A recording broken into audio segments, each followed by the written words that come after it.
Martinez Bucking Bulls was founded by Tino Martinez around 2005, and of course he's my dad. And we had bulls in Mexico for a long time, but we never had bulls here. And slowly but surely he wanted to have bulls here closer to him, to where he didn't want to go back and forth to Mexico. So that's when Martinez Bucking Bulls was founded in 2005 here in Sunnyvale, Texas, with a couple bulls that he bought from Terry Carter.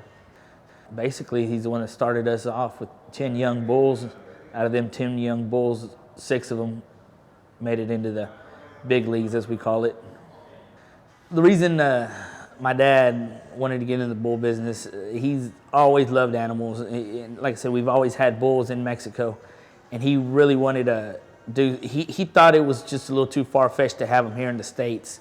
But with a lot of hard work and dedication, he was able to get a couple bulls together and start off here. It's just been a passion of him to have rough stock around him all his life. And now we're blessed enough to have it. This'll be the roughest ride you ever had. A typical day working with the bulls, every day the bulls eat before we do. Every morning we get up early in the morning. They're fed by about 7 o'clock in the morning. They get 10, 12 pounds of grain every morning, each bull individually. And there's some bulls that need a little more, and there's some bulls that need a little less. You just watch them. The evening we feed hay. Most of them get 4 or 5 flakes of hay, which is probably about 12 to 15 pounds of hay a day. And basically that's how it is. Most bulls you just leave alone. You don't do much with. Our younger bulls, you do work them during the day. You run them through the chutes, make them calm in there. Whenever they get in the chutes, make them be calm, and let them out. Let them find the gate so they can get out of the arena. When they get to the event, you want them to be calm, relaxed, and for them to know what they're doing. If they get there and they don't know what they're doing, then they waste a lot of their energy in the bucking chutes, trying to lay down, trying to rear up or anything, so they don't get a fair out. So you try to get them to the event as best you can, and that's what we try to work on here at home. Our favorite bull is a little bull called Far West, 31 Far West. He went to the finals 3 times. That little bull, I saw him at an open rodeo on Friday evening in San Antonio. Then we went to a charity bull riding on Saturday, and that same bull was there. And he bucked really good on Friday night, and kind of caught my eye. And then Saturday, I said, there's that little bull again. He was little. I mean, he was just a 3-year-old when I saw him. And Saturday evening, he bucked again. And I said, man, that little bull has a lot of heart. He bucked again. Anyways, I didn't think nothing of it. I talked to Sunday afternoon. We went to another bull riding, which wasn't very far from there, and that bull was there again. He got bucked 3 times in 3 days, and he bucked just as good or even harder that 3rd time. I walked up to the guy that owned him, and I said, hey, what do you want for this little bull? Anyways, make a long story short, we cut a deal, and I got home on Monday, and I said, hey, I told my dad, they're delivering a bull for us here. I bought a bull and I paid this much. He goes, oh, okay, that's fine. He looks good. I said, yeah, he looks good. He bucked really good. Well, when he got here, you couldn't even see him out of the trailer. He was so short. And he's going like, where's that bull at? I said, he's in there somewhere. And we unloaded him. The guy unloaded him. My dad said, you paid how much for this bull? I said, yeah. He goes, man. I said, I can't believe you. I can't believe you paid that much for this little bitty bull. He looked like a little roping steer. I said, you'll watch him buck.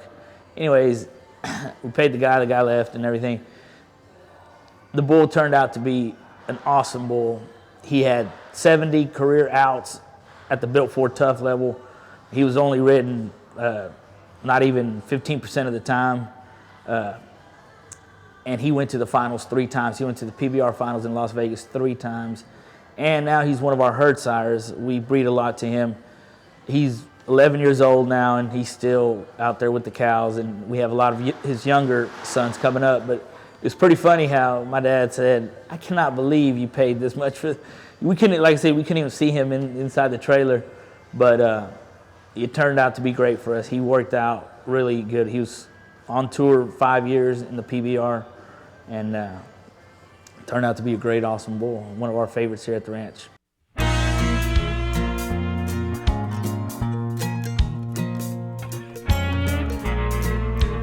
A lot of people think we mistreat these animals, or they're just animals, that we don't treat them right or anything. I want them to know that that is totally false. I mean, these animals are treated better than a lot of people alive right now. They go to the vet more than anything. I mean, I hardly go to the doctor. They go to the doctor more than I do, you know. They get fed before I do. You know, they're very well treated, and we make them as comfortable as they can at every rodeo that we go to, at every bull riding that we go to, because we want them to perform. They're athletes, you know, and yes, there's a very big financial stake in them. A good bull can cost anywhere from $20,000 to $150,000 right now, if he's a competition age bull, you know, and the financial investment is very huge also in the winnings. You know, if you have a champion bull, this year the champion American Bucking Bull Incorporated bull won $250,000 in Las Vegas. So there's a very big stake in winning with these animals, and making them good enough to win, and having them comfortable enough, you know, for them to win. So these bulls get treated, just every single one of our bulls gets treated like he's one of our family. You know, they're very well treated. They eat well. Their nutrition is probably better than my nutrition. You know, they watch more than they eat than I do, you know, and that's what I want people to know, that these animals are very well loved here. They're very well treated here at our ranch. I'd have to say one of my proudest moments in the bull business is having a bull at the PBR finals, in the short round at the PBR finals. That's the world championships out in Las Vegas, and that's the championship round. That's the best 15 riders in the world on a Sunday afternoon against the best 15 bulls in the world on a Sunday afternoon. We've been very blessed enough to have, out of the 7 years that we've been going to the finals, we've had 3 bulls in the PBR championship round at the World Finals.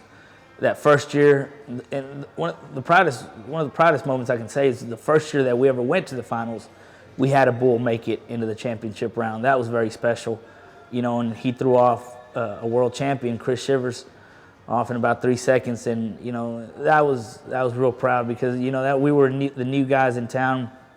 We had just got started in the business that year, and to have a bull succeed that quick at the highest level of bull riding, which is the professional bull riders, that makes you proud. That makes you proud. And then to have 2 more make it in there a couple of years later, you know, it makes you feel like you're doing something right in the bull business.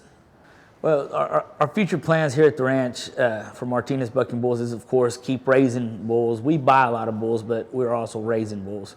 One of our ultimate goals is to raise a champion here at the ranch. We've had a lot of really good bulls, but we bought a lot of really good bulls.